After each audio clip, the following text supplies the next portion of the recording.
The morning sky burned crimson over New Terra as Ambassador Elena Vasquez stood before the alien delegation. The Drakari towered above her, their obsidian scales gleaming like armor in the artificial light of the diplomatic chamber.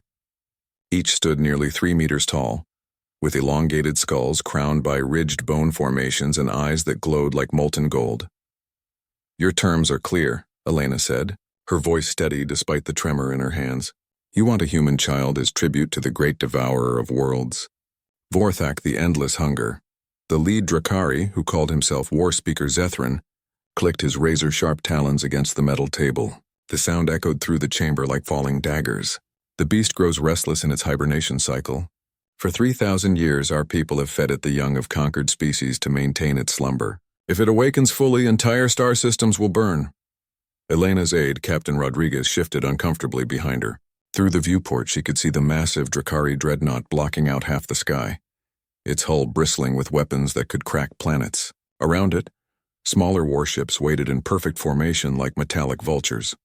"The child must be between the ages of 6 and 12, Zethran continued, his forked tongue tasting the air. "Old enough to feel true fear, young enough to be tender. This is the way it has always been." The other human diplomats exchanged horrified glances. They had come here hoping to negotiate a trade agreement, perhaps establish peaceful relations with the powerful Drakari Empire. Instead, they found themselves faced with an ultimatum that violated every principle of human civilization. "And if we refuse?" Elena asked, though she already knew the answer. Zethran's lips pulled back in what might have been a smile, revealing rows of needle-sharp teeth. "Then we take what we need from your colonies. The great devourer will feed one way or another. But if you provide the tribute willingly, we will consider humanity worthy of survival. Perhaps even partnership." Elena closed her eyes, thinking of the millions of human colonists scattered across the frontier worlds. The Drakari Empire controlled 100 star systems and had never known defeat. Humanity's small fleet wouldn't last an hour against their armada. "We need time to consider your proposal," she said finally. "You have 6 hours," Zethran replied, rising to his full intimidating height. "When the third moon of this system reaches its zenith, we depart, with or without our tribute." As the alien delegation filed out of the chamber, their heavy footsteps reverberating through the deck plating, Elena slumped into her chair, the weight of an impossible decision pressed down on her shoulders like a physical force. Captain Rodriguez approached cautiously. "Ma'am, surely we can't be considering this. It's barbaric. It's murder." Elena stared out at the Drakari fleet, counting the massive ships that could reduce their entire world to ash. "Contact the colonial administration," she said quietly. "Tell them we need to speak with families who have children in the required age range." "Ambassador, no. There has to be another way." "Captain, do you have children?" Rodriguez nodded reluctantly. "2 daughters, 8 and 10 years old. Then you understand the choice we're facing. Save one child's life or watch millions die when the Drakari glass our worlds." Elena's voice cracked slightly. "I have a grandson on Mars colony. He's 7. The silence that followed was deafening. Outside, the alien fleet waited with mechanical patience, their weapons trained on the small human outpost. Somewhere in the depths of space, an ancient horror slumbered fitfully, its dreams filled with the taste of young flesh and the sound of terrified screams. Elena activated her communication console and began composing the most difficult message of her career. Word by word, she crafted a request that would haunt her for the rest of her life, asking human families to volunteer their children for an unspeakable fate. But even as she wrote, a small part of her mind wondered about the stories she had heard whispered in the outer colonies. Tales of human children who had faced impossible odds and somehow emerged victorious. Stories of ingenuity, compassion, and an indomitable spirit that seemed uniquely human. Perhaps, she thought with desperate hope, those stories contained a grain of truth that even the mighty Drakari had failed to consider. Tommy Chen was building a fort out of magnetic blocks when his mother called his name. The 8-year-old looked up from his construction project, noting the strange tension in her voice. His parents stood in the doorway of the recreation room, their faces pale and drawn. "Tommy, sweetheart, we need to talk," his mother, Dr. Sarah Chen, said softly. Tommy pushed aside his blocks and followed them to the living quarters of their modest habitat on Kepler Station. His father, Engineer Marcus Chen, sat heavily on the couch and patted his lap. Tommy climbed up, sensing the gravity of whatever conversation was coming. "Do you remember the stories Grandpa used to tell you about heroes?" his mother asked, kneeling beside them. Tommy nodded enthusiastically. His grandfather had filled his head with tales of brave knights, clever princes, and ordinary people who did extraordinary things. Like David and Goliath and Joan of Arc and the firefighters who saved people from the burning towers. "That's right," Marcus said, his voice thick with emotion. "Sometimes heroes are asked to do very scary things to help other people." Sarah reached out and took Tommy's small hand in hers. "Tommy, there are some very powerful aliens who want to hurt a lot of people unless someone helps them with something. They've asked for a child to go with them." Tommy's brow furrowed as he processed this information. Despite his age, he was exceptionally bright, having inherited his parents' analytical minds and his grandfather's intuitive wisdom. "They want to hurt the child?" "We don't know," Marcus admitted. "They say they need to feed someone to a big space monster to keep it sleeping. But Tommy, you don't have to do anything. There are other children whose families might volunteer." Tommy was quiet for a long moment, his young mind working through the implications. He had watched the news feeds about the Drakari arrival, seen the massive ships that dwarfed their tiny station.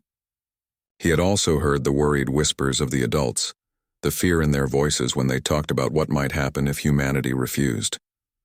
"How many people would get hurt if no one goes?" he asked finally. Sarah's eyes filled with tears. "Millions, sweetheart. All the colonies. Maybe everyone." Tommy nodded solemnly as if this confirmed something he had already suspected. "And if someone goes with the aliens, everyone else is safe?" "That's what they promised," Marcus said. Tommy slipped down from his father's lap and walked to the viewport that looked out into space. The Drakari fleet hung there like predatory birds, their dark hulls reflecting the light of distant stars. He thought about his friends at the station school, about his cousin Emma on Earth, about all the people he would never meet but who were depending on someone to make a hard choice. "I want to go," he said quietly. "Tommy." "No." Sarah rushed to his side and knelt down to face him. "You're just a little boy. This isn't your responsibility." But Tommy's expression was remarkably calm for someone his age. "Remember what Grandpa always said? About how the scariest situations sometimes need the smallest heroes because we can see things big people miss." Marcus joined them at the viewport, placing his hands on his son's shoulders. "Tommy, we can't ask you to do this. You might not come back." Tommy turned to look up at his parents, and they were startled by the mature wisdom in his 8-year-old eyes. "But maybe I will. And maybe I can figure out something the grown-ups didn't think of. Isn't it worth trying if it means saving everyone?" The family stood together in silence, watching the alien ships. Other families across human space were having similar conversations, but none of their children had volunteered. Most parents couldn't even bring themselves to consider it. "If I decide to go," Tommy said carefully, "can I bring my backpack? The one with all my books and games and stuff?" Sarah sobbed and pulled him into a fierce hug. "Oh, sweetheart, yes. You can bring whatever you want." Tommy hugged her back, then pulled away with a small smile. "Don't be scared, Mom. Remember what you always tell me about being brave? Sometimes being brave just means being curious about what happens next instead of worrying about it."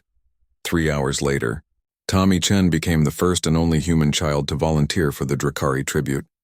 As word spread through the diplomatic channels, many called his parents monsters for allowing it. Others whispered that they were heroes for raising a child with such courage. But those who knew Tommy best understood something the critics missed. This wasn't about courage or sacrifice or even heroism in the traditional sense. This was about a curious, intelligent child who looked at an impossible situation and wondered if there might be a solution that none of the adults had considered. As Tommy packed his small backpack with carefully chosen items, he hummed quietly to himself. He was scared, certainly, but he was also excited. After all, he was about to meet a real space dragon, and that was something no human child had ever done before. The Drakari transport ship was nothing like Tommy had expected. While the exterior was all sharp angles and predatory design, the interior corridors were surprisingly organic, with curved walls that seemed to pulse with a faint bioluminescent glow. Strange symbols covered every surface, and the air hummed with an energy that made his skin tingle. War Speaker Zethrin escorted Tommy personally, his massive frame casting long shadows in the dim lighting. Other Drakari crew members stopped to stare at the small human child, walking confidently beside their leader. their golden eyes filled with a mixture of curiosity and confusion. "You are not what we expected, young human?" Zethrin rumbled as they walked. His voice carried harmonics that human ears couldn't fully process, creating an almost musical quality despite the intimidating words. "What did you expect?" Tommy asked, adjusting the straps of his backpack. He had to take 3 steps for every one of Zethrin's, but he kept pace without complaint. "Terror, weeping. Most young ones we have collected over the millennia spend their journey in a state of catatonic fear." Zethrin glanced down at Tommy with genuine puzzlement. "Yet you seem almost excited." Tommy grinned up at the towering alien. "I've never been on a spaceship this big before, and I've definitely never met a real dragon." "Are you guys actually related to Earth dragons, or is that just what humans call you because you look similar?" Zethrin stopped walking entirely, causing several junior crew members to nearly collide with him. You are curious about our biology?" "Oh yeah," Tommy said enthusiastically. "I read everything I could find about your species after we learned you were coming. Your exoskeleton structure is fascinating. The way your scales can shift between different metallic properties for temperature regulation and armor enhancement is incredible. And your breath weapon isn't actually fire, is it? It's some kind of plasma projection system built into your throat structure." The war speaker stared at Tommy for a long moment, his predatory features unreadable. Around them, other Drakari had gathered to witness this unprecedented conversation. In 3,000 years of tribute collections, no offering had ever engaged them in scientific discourse. "How do you know these things, small one?" Zethrin asked finally. Tommy shrugged. "I like learning stuff. My mom's a xenobiologist and my dad's an engineer, so they taught me to always ask questions about how things work." He paused, tilting his head thoughtfully. "Speaking of which, what does Vorthak actually eat? I mean, specifically, everyone says he eats children, but what part of the biological process does he need? The fear hormones? The neural activity? The actual physical matter?" Zethrin's jaw dropped slightly, revealing those needle-sharp teeth. Several of the other Drakari began chattering in their own language, their voices rising with what sounded like agitation or excitement. We... Zethrin struggled to form words. "The Great Devourer consumes the life essence of the young. Their terror and pain sustain him during his hibernation cycles." "Okay, but that's pretty vague," Tommy said, pulling out a small tablet from his backpack. "Life essence could mean a lot of things. Bioelectric energy, specific neurotransmitters, quantum consciousness patterns, and hibernation cycles suggest a regulated metabolic process. Has anyone ever actually studied what's happening during the feeding process, or is it just tradition at this point?" The group of Drakari began talking rapidly among themselves, their clawed hands gesticulating wildly. Zethrin held up a massive hand for silence, then knelt down to bring himself closer to Tommy's eye level. "Young human, you speak of concepts that our greatest scholars have debated for generations. How is it that a child possesses such knowledge?" Tommy smiled proudly. "Humans are really good at learning things and sharing information. We've only been in space for a few hundred years, but we've already figured out faster-than-light travel, artificial gravity, and quantum computing. When we encounter something we don't understand, we study it until we do." "And you are not afraid of the Great Devourer?" Zethrin asked, his voice softer now, almost gentle. "Well, I'm nervous," Tommy admitted, "but fear doesn't help you solve problems. Curiosity does. Maybe if I can understand what Vorthak actually needs, we can find a way to give it to him without anyone getting hurt." Zethrin rose to his full height, his expression thoughtful. "Come, young scholar. Let me show you the historical records of the Great Devourer's feedings. Perhaps your human perspective will reveal something we have missed." As they continued through the ship toward the archive chambers, word of the extraordinary human child spread through the Drakari fleet. For the first time in their recorded history, a tribute was asking questions instead of cowering in terror. And for the first time in 3 millennia, some of them were beginning to wonder if there might be another way to deal with their ancient burden. Tommy hummed quietly to himself as he walked, completely unaware that he had already begun to change everything. His backpack bounced gently against his small frame, filled with books, games, and most importantly, a child's absolute certainty that every problem could be solved if you just asked the right questions. The journey to Vorthak's resting place took 3 standard days through hyperspace. Tommy spent most of that time in the archives with Zethrin and the ship's scholar keeper, an elderly Drakari named Thess, whose scales had turned silver with age. They pored over thousands of years of feeding records, analyzing patterns and data that the Drakari had collected but never truly studied.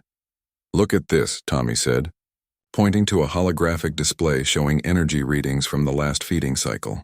"The initial spike is huge, but it drops off really fast. And see these secondary readings here? The creature's brainwave patterns show distress, not satisfaction." Tess adjusted the display parameters, her ancient claws moving with surprising dexterity. "We have always assumed the distress was from the tribute, not the great devourer himself. But what if you were wrong?" Tommy asked, pulling up more historical data. "What if Vorthak doesn't actually want to eat people? What if he's just really hungry and scared and doesn't know how to ask for what he actually needs?" Zethrin, who had been listening in thoughtful silence, leaned forward. "You speak of the great devourer as if he were a lost child rather than an ancient force of destruction." Tommy shrugged. "Maybe he is, kind of. I mean, how old was he when your people first found him? Was he already huge and scary? Or did he grow up that way because everyone was afraid of him?" The question hung in the air like a challenge to 3,000 years of Drakari doctrine. Tess began pulling up the oldest records, files so ancient they were stored in crystalline matrices that predated modern technology. "The first encounters," she murmured, her voice filled with wonder as she read passages that hadn't been reviewed in centuries. "By the 7 rings of Korveth, the child is right. When we first discovered Vorthak, he was barely larger than our own young. The records speak of him as frightened, aggressive only when threatened." "What happened to make him grow so big and scary?" Tommy asked. Zethrin's expression grew pained. "We fed him. For protection, for power, to keep him placated. Each feeding made him larger, more dangerous, more dependent on the fear and pain of the young. We created the monster we now fear." Tommy nodded sympathetically. "That's really sad. He probably doesn't even remember what it was like before he got so big and hungry all the time." He paused, thinking. The question is, can we help him remember? When they finally arrived at Vorthak's prison world, Tommy pressed his face against the observation port with childlike wonder. The planet below was shrouded in perpetual twilight, its surface covered in crystalline formations that pulsed with bioluminescent energy. At the center of the largest continent, a massive form lay coiled around a mountain-sized structure, so enormous that it could be seen clearly from orbit. "He's beautiful," Tommy whispered. Zethrin stared at the child in amazement. "Beautiful? That creature has devoured countless innocents." "I know he's done bad things," Tommy said softly. "But look at him. Really look. See how he's curled up around that building? He's protecting it, not destroying it. And those crystal formations all around him, they're not random. They're arranged in patterns like art." Tess joined them at the viewport, her scholarly mind racing. "The crystals. We always assumed they were some byproduct of his presence. But the child is correct. They form geometric patterns, mathematical sequences. It's almost as if he's been trying to communicate," Tommy finished. "Creating something beautiful while everyone was too scared to notice." The landing party was smaller than usual. Traditionally, feeding ceremonies involved dozens of Drakari warriors, elaborate rituals, and complex containment protocols. But Tommy had requested something different during their journey, and amazingly, Zethrin had agreed. "Just you and me," Tommy had said. "If we're going to help Vorthak, we need to show him trust, not fear." Now, as their shuttle descended through the planet's strange atmosphere, Zethrin found himself questioning everything he had ever believed. The small human child beside him showed no fear, only curiosity and compassion for a creature that had terrified entire civilizations. They landed in a crystal clearing near Vorthak's resting place. Tommy stepped out of the shuttle first, his small backpack secure on his shoulders, and walked fearlessly toward the slumbering giant. Vorthak was even more magnificent up close. His scales shifted through spectrums of color that human eyes could barely process, and his breathing created gentle harmonics that resonated through the crystal formations around him. He was beautiful and terrible and utterly alone. "Hello, Vorthak," Tommy called out in a clear, friendly voice. "My name is Tommy. I came here to meet you." The massive eye that opened in response was larger than their entire shuttle, multifaceted like a gem, and filled with an intelligence so ancient and profound that it took Tommy's breath away. But what struck him most was the overwhelming sadness he saw there, a loneliness so deep it seemed to echo through the very air around them. For the first time in his young life, Tommy Chen began to understand the true meaning of compassion, and for the first time in 3,000 years, Vorthak, the great devourer, looked upon a human child and felt something other than hunger. He felt hope. Vorthak's massive head lowered slowly toward the small figure standing fearlessly before him. Each movement was deliberate and careful, as if the ancient being was afraid of accidentally harming the tiny visitor. His crystalline eye, larger than most spacecraft, focused on Tommy with an intensity that should have been terrifying, but somehow felt gentle. "You are not afraid?" Vorthak rumbled, his voice so deep it resonated through the ground itself. The words came out in perfect standard human, though they carried harmonics that suggested he was speaking in multiple languages simultaneously. Tommy shook his head, smiling up at the enormous creature. "No, I'm not afraid." "You're sad, aren't you? I can see it in your eye." The great dragon was silent for a long moment, and Tommy could hear the soft sound of crystalline structures growing around them, as Vorthak's emotional state influenced the living landscape. Finally, the ancient being spoke again, his voice barely above a whisper despite its immense power. "I have not conversed with a sacrifice in 3,000 cycles. They come in fear, radiating terror, and I consume what they offer because it is all I know how to do anymore." Tommy sat down cross-legged on the crystal ground, making himself comfortable. "What were you like before? Before you got so big and everyone got scared of you?" Vorthak's eye widened in surprise. "You wish to know of my youth?" "Of course. Everyone has a story about when they were young. What did you like to do? Did you have friends? What made you happy?" The massive head lifted slightly, and for a moment the ancient sadness in Vorthak's eye was replaced by something that might have been wonder. I created these crystal formations that surround us. They are my art, my music given physical form. I would sing and the crystals would grow in harmony with my voice." Tommy looked around at the beautiful geometric patterns with new understanding. "They're incredible. Can you show me? Can you sing something?" Vorthak hesitated. "I have not sung for pleasure in millennia, only roared in hunger and rage." "That's okay," Tommy said gently. "I'm not very good at singing either, but my mom says it doesn't matter as long as you enjoy doing it." Slowly, carefully, Vorthak began to hum. The sound was unlike anything Tommy had ever heard, a complex harmony that seemed to resonate in his bones. Around them, new crystals began to form, growing in spiraling patterns that caught and reflected the strange light of the planet's binary suns. "It's beautiful," Tommy breathed, watching the crystal garden bloom around them. "You're an artist." "I was," Vorthak said sadly. "Now I'm only a consumer, a devourer. The Drakari bring me the young and I feed on their fear because I know no other way to sustain myself." Tommy frowned thoughtfully. "But what if there is another way? What if we could figure out what you really need to eat instead of, kids?" Vorthak's enormous eye blinked slowly. "You would help me? Even knowing what I have done?" "Everyone makes mistakes," Tommy said seriously. "My dad always says that what matters isn't the mistakes you've made, but what you do to fix them." He paused, then added, "Besides, I don't think you had much choice. When you're hungry and scared and everyone expects you to be a monster, it's hard to remember how to be anything else." From his position near the shuttle, Zethrin listened to this extraordinary conversation in stunned silence. In all his years as a war speaker, in all the feeding ceremonies he had witnessed, he had never heard Vorthak speak with such clarity and emotion. The child was accomplishing something that 3,000 years of Drakari tradition had made impossible. Tommy reached into his backpack and pulled out a small device. "I brought something for you. It's a quantum resonance scanner. My mom uses it to study alien biology. Maybe we can figure out what kind of energy you really need to survive." Vorthak lowered his head until his massive eye was only a few meters from Tommy. "You came prepared to study me rather than feed me." Tommy grinned. "That's what humans do when we meet someone new. We try to understand them." He activated the scanner and began taking readings, his young face serious with concentration. "Wow, your energy signature is unlike anything in the databases. But look at this." He showed the scanner's display to Vorthak, who focused his enormous eye on the tiny screen with surprising delicacy. "Your bioelectric field is fluctuating in patterns that match the crystal growth around us. I think you don't actually need to eat fear at all. You need harmonic resonance, emotional energy, but positive emotions, not negative ones."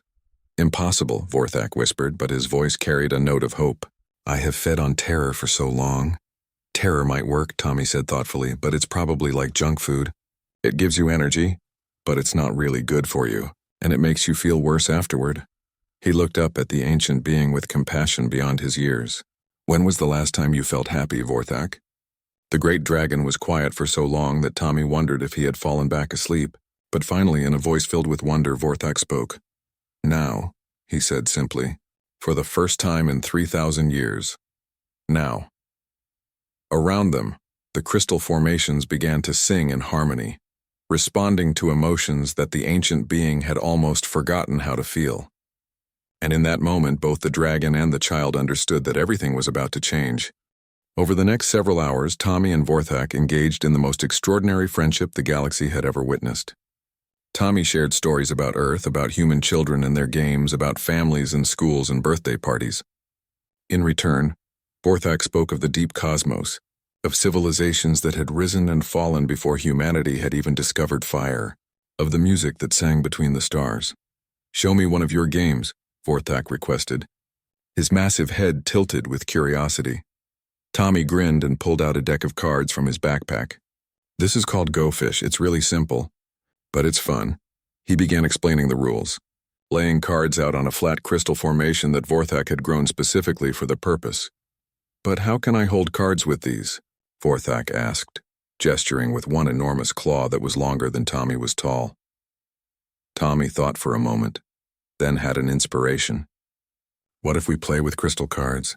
You could grow them in different colors and shapes and move them with your mind instead of your claws. Vorthak's eye brightened with delight.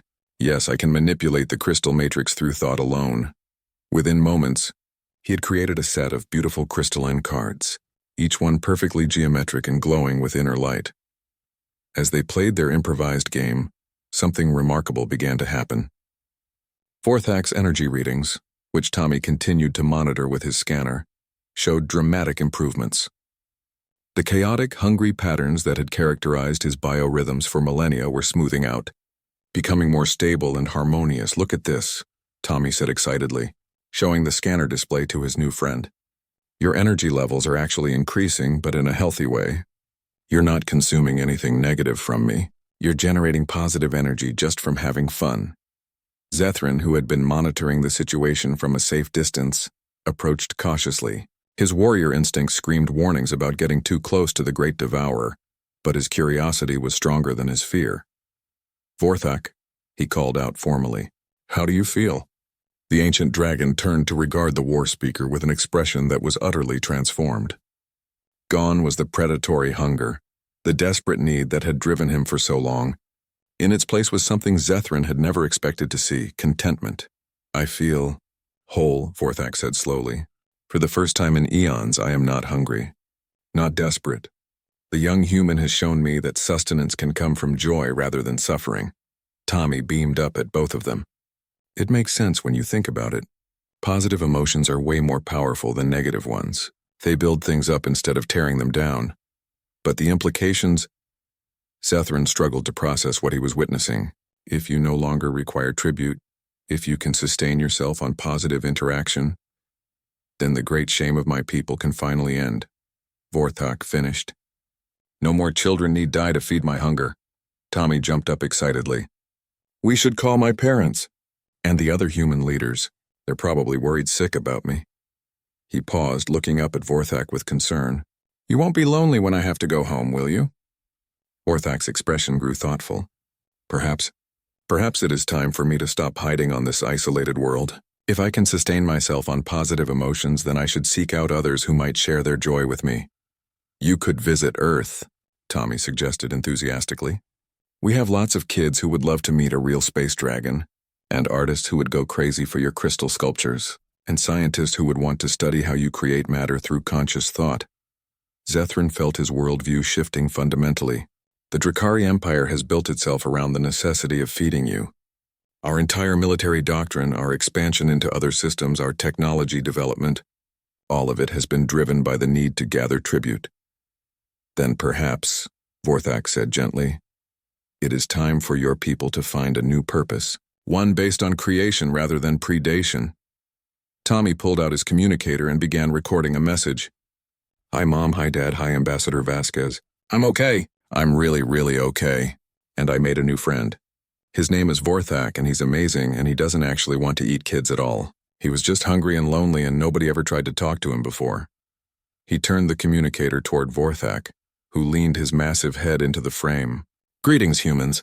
Your child has accomplished what 3,000 years of fear and tradition could not. He has reminded me of who I truly am. As Tommy continued his enthusiastic report, explaining everything they had discovered about Vorthak's true nature and needs, Zethrin found himself making his own communication. For the first time in Drakari history, he was sending a message to the High Command that began with the words, "The tribute system is hereby terminated." Around them, the crystal formations sang with harmonious music, responding to the joy and hope that filled the air. And for the first time in 3 millennia, the great devourer of worlds began to remember what it felt like to create beauty instead of spreading terror. The galaxy would never be the same. A human child had looked at an ancient monster and seen a lonely friend instead. And in that simple act of compassion, he had rewritten the destiny of entire civilizations. 6 months later, the sight had become familiar but no less wondrous. A magnificent crystalline dragon, soaring gracefully between the habitat modules of Earth's Luna Station, children pressed against every viewport to watch his aerial ballet. Vorthak had mastered the art of scaling his size, condensing his massive form to merely 40 meters in length so he could interact more easily with human environments. Tommy stood on the observation deck of the station's main hub, now wearing the honorary title of First Human Dragon, Cultural Exchange Ambassador, a position that had been created specifically for him. When it became clear that his friendship with Vorthak was reshaping interstellar politics, "He's getting really good at the loop-de-loops," commented Emma Rodriguez, one of Tommy's new friends at the station. At 9 years old, she was among the first generation of human children to grow up considering a space dragon as perfectly normal. "Wait until you see what he can do with the crystal formations," Tommy replied proudly. "He's been working on a new composition. He calls it Songs of Small Brave Hearts." Below them, Vorthak touched down in the station's central plaza with fluid grace. Within moments, he was surrounded by a crowd of children, all eager to share their latest artwork, stories, and games with their favorite dragon. Vorthak had discovered that young humans were an endless source of creative energy, their natural curiosity and imagination feeding his need for positive emotional resonance better than any tribute ever could. Ambassador Vasquez approached Tommy, carrying a data pad filled with reports. "The latest communication from the Drakari High Command," she said, offering him the pad. "They want your input on the new cultural exchange protocols." Tommy read through the formal diplomatic language with the ease of someone who had become accustomed to translating between species. The Drakari Empire was struggling with a complete restructuring of their society. Without the need to gather tribute, their military-focused culture was discovering new purposes: exploration, scientific research, and most surprisingly, artistic collaboration. "They're asking if Vorthak would be willing to visit Corveth Prime to help them design a new capital city," Tommy said, looking up from the pad. "They want to use his crystal-growing abilities to create buildings that can sing. And what do you think?" Ambassador Vasquez asked. She had learned to value the 8-year-old's insights when it came to interspecies relations. Tommy grinned. "I think it sounds awesome. But we should ask him first." They made their way down to the plaza, where Vorthak was currently serving as a living jungle gym for a dozen human children. His crystalline scales provided perfect handholds, and his patient nature made him the galaxy's most magnificent playground equipment. "Vorthak," Tommy called out, "we've got a message from your old friends." The dragon's head swiveled toward them, careful not to dislodge the young girl who was braiding flowers into his crest ridges. "From Zethrin, the whole High Command," Tommy confirmed. "They want you to help them build something beautiful instead of destructive." Vorthak's expression grew thoughtful. "It would be healing, perhaps, to return to my people's space in a capacity other than destroyer." He paused, his multifaceted eyes twinkling with amusement. "Though I confess I would miss our daily games." "Who says you have to choose?" Tommy asked. "You can travel through space faster than any ship. You could visit the Drakari for construction projects and still come back here for story time and crystal concerts." Around them, the other children cheered at this suggestion. In the months since Vorthak's transformation, He had become not just Tommy's friend, but a beloved figure to human children everywhere. His weekly broadcasts from Luna Station, where he shared ancient stories and created crystal sculptures, were watched by millions across human space. Besides, added Emma, still balanced precariously on Vorthak's neck, we're going to need someone to protect us when the Zephyrian Collective arrives next month. Tommy laughed. The Zephyrians aren't dangerous, Em. They're just really excitable. Like cosmic puppies. Ambassador Vasquez shook her head in amazement. In the span of less than a year, humanity had gone from being a minor species facing extinction to becoming the galaxy's premier specialists in peaceful first contact. Word had spread about the human child who had transformed the Great Devourer through simple friendship, and now dozens of species were requesting human mediation for their own ancient problems. Tommy, she said, the president wants to know if you'd be interested in a formal position with the diplomatic corps. You'd be the youngest ambassador in human history. Tommy considered this seriously. Would I still get to go to regular school? And play with my friends? And visit Grandpa on Mars Colony? We'd make sure of it, Ambassador Vasquez assured him. Then okay, Tommy said with the matter-of-fact tone that had become his trademark. But I want Vorthak to be my official diplomatic advisor. He knows way more about aliens than I do. Vorthak rumbled with laughter, a sound that now carried joy instead of menace. I would be honored, young ambassador. As the day shift ended and Luna Station's artificial twilight began, Vorthak settled into position for the evening's entertainment. The dragon had developed a routine of creating crystal formations that told stories, his sculptures growing and shifting as he narrated tales from across the galaxy. Tonight, at Tommy's request, he told the story of a lonely dragon and a brave human child who looked past fear to find friendship. The crystal formations glowed with soft light, depicting scenes of their first meeting, their games, and the transformation that followed. And that, Vorthak concluded as the final crystal sculpture solidified into a representation of Tommy and himself playing cards, is how the smallest act of kindness can change the fate of civilizations. Tommy smiled up at his friend, feeling proud not just of what they had accomplished, but of what they were still going to achieve together. The galaxy was full of misunderstandings, ancient feuds, and creatures who had forgotten how to hope. But humanity had something special to offer, the ability to see potential for good in even the most unlikely places, and the courage to reach out with open hands instead of closed fists. As the other children drifted off to their families for the night, Tommy remained in the plaza with Vorthak, planning their next adventure. Somewhere in the deep cosmos, new friends were waiting to be discovered, and Tommy Chen, age 8 first human dragon cultural exchange ambassador, was ready to meet them all.